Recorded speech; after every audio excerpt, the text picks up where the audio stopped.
Hello, everyone, and welcome to the latest conversation with friends here at the Fundraising Nest.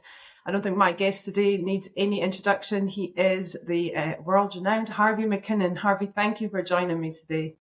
You're welcome, Michelle. So we're going to start this conversation like we normally do and find out a little bit about Harvey, but we actually, there's a real reason for us talking today. We are about to launch a new project together, which I'm very excited about. So we will finish our interview with that. But first of all, Harvey, I could tell everyone about you, but that these conversations are about you. So for those that don't know you, who's Harvey McKinnon and why are you a fundraiser? Well, I'm a fundraiser. I live in Canada. I've done a lot of work all around the world, including some in Australia, happily so. And I fell into fundraising like many people decades ago when I was doing anti-apartheid work on campus, knew nothing about fundraising, but was really motivated to do something about South African racism and ended up learning practically all the skills I have. Ended up eventually volunteering for Oxfam, was on their national board of directors when I was 23, and then ended up getting hired a few years later. But basically, because of my passions, I learned all these skills because my theory is that everybody who cares about the world in whatever fashion will eventually end up having to raise money, whether it's your kid's soccer team, or I guess, I don't know if you call it football in Australia and New Zealand, Yeah. um, but it's misnamed in Canada. So I actually really lucked out, and it's like the greatest career ever. So if anybody is on this, watches this interview and is debating it, like there's nothing better than be able to raise money for good causes that make a difference. I agree. I think especially in the kind of media forum we're in today, we're kind of bombarded with the worst I think in the world has to offer. And I often say to my family and friends who don't always get what I do, I am lucky that actually, despite all the bad, I exist in a world professionally where I see a lot of good. And that I think Right. there's something about that, isn't there? No, it's collectively people who do fundraising, work for nonprofits, wonderful group of people. I've made literally friends for life all over the world. And so I feel just very lucky to be doing Yeah, it. the And real I run an agency based in Canada. We do mostly work in Canada, some in the States. And we do the pretty much gamut of everything from annual giving, digital mail, to a lot of legacy work, a lot of audits, data work, strategic consulting for CEOs, that sort of thing. So it's a kind of a mixed thing, but pretty much everything. everything fabulous. So going back a little bit, what's your earliest fundraising memory? As a young boy, do you have one in particular? Well, yes, because I grew up Catholic, and my high school English teacher got me to pass the basket in church one day. I thought, this is easy, just pass this, and people are throwing in money. So it became very easy after Yeah. that. No, but I'd say it really was kind of around the anti-apartheid work. We needed to raise money for literacy projects in South Africa. And I was an incredibly shy person. I couldn't talk in front of five people without blushing, stuttering.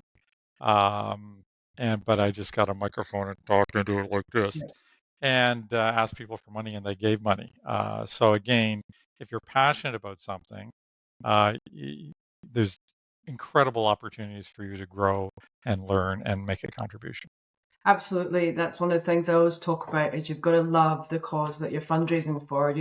I'm passionate about children and young people, especially facing adversity. So, I've tried different elements of fundraising, working in universities, or, I can't do my best work when I'm not absolutely Right. passionate about the Yeah. cause. And I think that's really important. Yeah. Absolutely. Okay, so looking at the sector today, it's changed in the last kind of 40 plus years you've been a fundraiser. What do you think are the kind of top priorities for fundraisers, leaders Sorry. today? The top what? Three priorities for our sector today? Right. Well, again, it all depends on where you are in the fundraising role. So if you're a new organization, your priorities are different than if you're an established organization where it's harder to grow your file. But I'd say, some of the priorities, I'll see if we can keep it to three. Yeah. Um, One is I strongly encourage people as much as possible to figure out what is the long-term value of a donor. So too often I'll see short-term thinking, especially with financial officers, that part of their job is to control the budget. But for many of the things that make the most money for charities, you hire a major gift officer. Well, they build a relationship, and the really big gifts come in year 1 or 2. If you're starting a monthly giving program, it's often you invest $100,000 and you get back 60,000 in the first year. But in the second year, you get back 70,000 because people have upgraded, and then it goes on forever. So same thing with legacy programs. You invest a lot of money, but the money starts coming when people start dying, Yeah. unfortunately. But that's usually 4 years into the future. So great fundraising invests in the future by trying to balance current conditions and the long term. And I see too much short term thinking. Second thing is get rid of the scarcity mentality. So client after client, and this is a large Canadian client, so they have around 550,000 direct mail donors alone. They make $26 million a year. Right. I was auditing their program, and they made, on average, over a 5-year period, $22.5 million from legacies from just a few hundred people, all who came out of the direct mail program. Now, almost as much money at next to no cost. They had 40 people in marketing communications. They had 5.5 people in the legacy planned giving portfolio. Really understaffed. They were making on average 4 million a year. I was saying, don't destroy your marketing communications, but like maybe cut through attrition or something 4 jobs and almost double the size of this unit that is making you lots of money. But they said, no, we can't afford it. We can't do that. So they're again not thinking of the long term. And then smaller organizations don't want to take any risks, so they don't risk, starting a face-to-face program or doing an annual giving program or testing Facebook, etc. And the organizations that do risk some money to test these things over Yeah. time really benefit. So that would be two. I guess the third thing is training. I'm a big fan of courses, of books. The reason and I feel like I know lots about fundraising, is not only have I spent, and I used to spend my own money. I guess it still is my own money because the company's paying for it. But when I was Oxen, we had no budget. I'd still spend my own money to buy the few books that were available at the time, to attend courses, and I learned so much because people, for instance, who write a book, they're spending often 1 to 7 years studying something, doing research, and they condense it down to what would be a 3 hour, sometimes a 1 hour read or a 4 hour read. And you can learn from their stories, and you can learn from their strategies, and that can make you a lot of money. So it's the same thing with online courses, the same thing with reading articles in magazines and online publications. Again, I'm like as you can see from my background here, a big Yeah. book guy, and I read widely outside of fundraising to find things that are useful to fundraising, psychology, marketing, behavioral economics, and mysteries. So Yes, absolutely. I'm an avid reader too, but your bookcase is very impressive. Even just things like last year, the book I read that changed my life was Thinking Fast and Slow. yeah, By fantastic book. it will Kahneman. change the way you think forever. Yeah, yeah. Those kind of books are fabulous. So one of the reasons we connected was that we had the opportunity to reinvigorate a course that you actually wrote a couple of years back now, with Fulfill fundraising, and now we have the opportunity to have this as part of the Fundraising Nest offerings. It's a new yet a new part of the offerings that we're going to do at the Fundraising Nest. So we are going to be introducing a monthly giving program brought to you by Harvey McKinnon, and this is all about learning the proven formulas for acquiring monthly donors. And this is an area that you are deeply experienced and knowledged in. Would you like to kind of just, I guess, maybe what was the motivation behind you putting all of your knowledge into this course? Well, one of the things I've always been committed to is passing on things that I've learned. It seems to be kind of a bit of an obsession. Of the 5 kids in my family, we all ended up being teachers in some way, medical school, law school, whatever, because it's some Cape Breton thing. It's a strange area of Canada. So, um, but I've written half a dozen books. 3 of them are on monthly giving. The first gift, monthly giving book, the most recent one. I've collected information, data, studies, research, and testing from all across the world to put into these things, to pass on these ideas to other organizations. I was at St. Jude's, which is one of the larger U.S. hospitals, a kids' hospital. They raise over $1 billion a year, a few years ago. And the guy who was the vice president there said, hey, we use your book, Hidden Gold, to build our monthly giving program here. But when I was at the American Society for Prevention of Cruelty to Animals, ASPCA, and also Greenpeace, we used it there. And I calculated how much each of them were making, then totaled up, and they were making $250 million in these 3 programs because they bought my book, where I didn't get any royalties from because the publisher went It's out of business. incredible. What a So, but I don't care. Like, here's the thing: I don't care. I'm earning a decent living, but I thought that is just thrilling, and that's just yeah, in 1 year.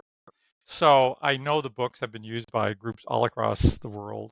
I've done global things for SOS Children's Villages, UNICEF, etc., and dramatically increase their income. And so that's why I do it, because you never know what impact you will have. But if you're teaching something that's easy, where somebody signs up and frequently they give for many. I've been on some programs for over 40 years now. I'll never get off until I die, and that's a yeah, lot of money. But the average person who's on a program should be worth minimum 1,000, even if it's a face-to-face donor, and a lot more, $2,500 if they're direct mail acquired, either by phone or a yeah. digital direct mail donor. So, um, what people can learn and benefit from is how to get people to give them for a long period of time, and that's fantastic. So I've said to organizations, my legacy to you is I built up this monthly giving program, and that's going to make you 25 or $50 million over the years, and that makes me feel great. So I'll be long gone by the time all the money comes in. But Yeah, what I love about this isn't, this isn't just kind of your thoughts or your kind of thinking. Like you just said, this is backed with evidence that it's tried, it's tested, and when it's yeah, implemented, it works. yeah, it works beautifully. And And so, there's so many nuances that, like, small things make a little difference. So what I tried to do in the most recent book and in this course is give people a lot of things that cost them no money. yeah. All I have to do is tweak the print or the digital copy to make a difference in response rates. Absolutely. It does. They've got to kind of add their own flavour, don't they, and in the Yeah. context of the organisation. But you've given them the absolute founding block. So there's 20 easy to follow modules and how to build your monthly giving programme. So this goes from, the introduction to donor attrition, through to the case for support, direct mail. And so it's nearly 4 hours of video content. And so you talk people through the necessary steps. And the idea is at the end, you will have a base strategy of sorts that you can then kind of implement into your workplace. Right. And the goal is there will be people who hopefully look at this course who have no monthly donors. There's Yeah, a lot of tips on how to start a program, even modestly. And for organizations that have really well developed programs, there's a bunch of things on how to get donors to give you more money, how to upgrade donors, how to get legacies. Because monthly donors, we've done tons of research on this and tons of case studies with mhm, clients ranging from national organizations, small organizations, universities, hospitals, yeah, to discover that monthly donors are your top legacy prospects. And we've got clients, they're making the average legacy is $70,000 to $150,000. So by identifying people who become monthly donors, they either are predisposed to loving you, or they grow to love you by having that ongoing relationship. But whatever it is, there's so much more money that will come from monthly donors even after they die, that it's so important to invest in this. it's incredible. And when you said there at the beginning, that was going to be my next question for organisations and across, particularly New Zealand, not so much in Australia, but we're quite immature, some of them, in terms of their advancement and where they're at. And I think when you said this is beneficial if you've not got a program or you've just got a started one, as well as a really advanced one, I love that it can help people across the board. So it's designed for fundraiser and professionals looking to start, make it better, or grow their regular giving. We will be launching this course in the next couple of weeks, and like I said, it's 20 modules. It's CFR. We've just submitted our CFRE application that will come with about three and a half CFRE points, which is incredibly important. And as Harvey says, it's the kind of finding point for many of your other ways of fundraising. just want to touch briefly on the importance. It's something that's incredibly important to me, is the relationship side of it. So, you can implement the regular giving and things, and you can have all these wonderful donors, but looking after them is especially when you talk about moving into legacy and the Mm. legacy space. How important is it that we resource and look after the donors? Well, we all know the answer. It's critically Yeah, important. And the difference you'd be between surprised. no, I know. Well, we all know it, and there's often reasons where people don't like doing it, or they don't have enough resources, or they have a difficult time setting priorities. So there are reasons, but I think the goal is to kind of promote stewardship. Keeping an extra 10% of those people every year will, over the lifetime of the giving, double the actual amount of money that comes from those people. We know that stewardship makes a difference. One of our clients, they called 4,000 donors to thank them. This is a new acquisition of prospect donors, and they didn't call the other 4,000. And same exact people, same mailing, same list. The people who were called gave in the next 12 months with nothing different, 325,000 extra dollars with exactly the same contact program, mail and email. That's a phenomenal amount of money because they invested the time and money to just do the thank you call. Now that's just from year one alone. Yeah. But what happened is a lot of those people upgraded their gifts, and they gave second and third gifts, or they became monthly donors. So stewardship, absolutely critically important, and probably nowhere more important when you're looking at people. You want these people to stay on for 40, 50 years and upgrade over time. And look, there's no denying the world at the moment, particularly I think it's everywhere, but Australia and New Zealand are really, really suffering with the cost of living. And I'm asked quite often, is the cost of living, how do we manage the cost of living with asking people for money? I've got my own thoughts on that. I think when there's a bigger need in society, people give to need. They need to give, and they'll give to a need is kind of my default. But what's your thoughts on that? Well, I think it's there's no shortage of needs. I think it's actually you have to present people with the proper case, because every charity in New Zealand, every charity in Australia, Canada, the States, they're all doing, mostly great things or at least good things. There's very few bad charities. Um, but if you've got, say, in the international development agency sphere, 200 organizations, more or less trying to bring social justice programs or equality, equity to developing nations. The reason that people will give to one as opposed to another is essentially their case, and their case is based on storytelling. So that's the thing that is unique for each charity. So you have to explain in a simple story that moves people emotionally why Yeah, they should give to your cause. And the case part of that is that we need $29.52, which will buy a bag of seeds so then people can grow their own food and feed their families. So when you make things more tangible and concrete or credible, um, that makes a difference because it's a tough marketplace out there, as it were. And we know the same thing is happening in the States. Income to charities went down last year for really the first time other than 2008 in my lifetime of working on fundraising. But some organizations did really well. We have some food banks that are facing the problems we have right now. They're doubling their income in the last 3 years. They're doubling the number of donors they have. So if you're doing things that are relevant and helping people yeah. in this circumstances, it makes it easier. And all that said, we've had some like a progressive think tank do incredibly well during this period of the last couple of years too, because we can make the case. So again, you can look at different charities. They make a great case. They don't make as good a case. People will give to the one that makes a great case. It's fabulous. I'm so excited that we have been able to collaborate on this course.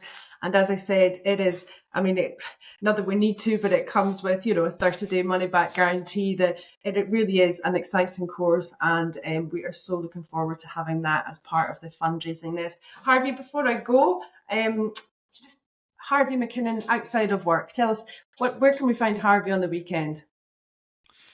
Um, that is a good question. I'm probably sitting in a chair reading, but don't tell my wife. Um, no, I am one of those kind of slightly strange people. I just love what I do. Yeah. So, and I don't get burnt out. and so I'm doing it a lot even on the weekend. But I so far, what is it, March 6th or something? I've read 18 books this year, so that really is kind of a hobby. And then I do lots of walking, swimming, hiking, Yeah. hanging out with our grandchild, soon to be 2. Oh, So that, wonderful. and then I'll have a long nap afterwards. Yeah, and I hear you may even be coming down under at some point in the not too distant future. Hopefully soon. Yeah, I've done a few keynotes at conferences there and did a speaking tour, I Yep. don't know, 15 years ago. So I would Watch love to be this back. space. Yeah. Yeah. Final question. I ask all my guests: what advice would you give to your younger self that you know now that you didn't know then? Um, maybe you should have told me this in advance. I know. Sorry. Um, what would I tell my younger self? Well, I'd probably say you picked a fantastic career choice and you're going to be really happy about it 45 years later. And that's a good thing to know. And it's not that I really did it. I did actually burn out when I was working at Proxim during the Ethiopia crisis, like 80 hours a week, and then recovered from that. Um, but I feel like I put in a lot more time than I needed to, and I really benefit from that, and I don't Yeah. regret it whatsoever. So Wonderful. Yeah. probably eat more Fabulous. chocolate too. Yeah. Harvey, it's been wonderful. Thank you so much for giving us your time today. And I'm sure we will talk again soon. And thank you so much. Thanks, Harvey Michelle. McKinnon, everyone. Thank you. Perfect. 21 minutes 06.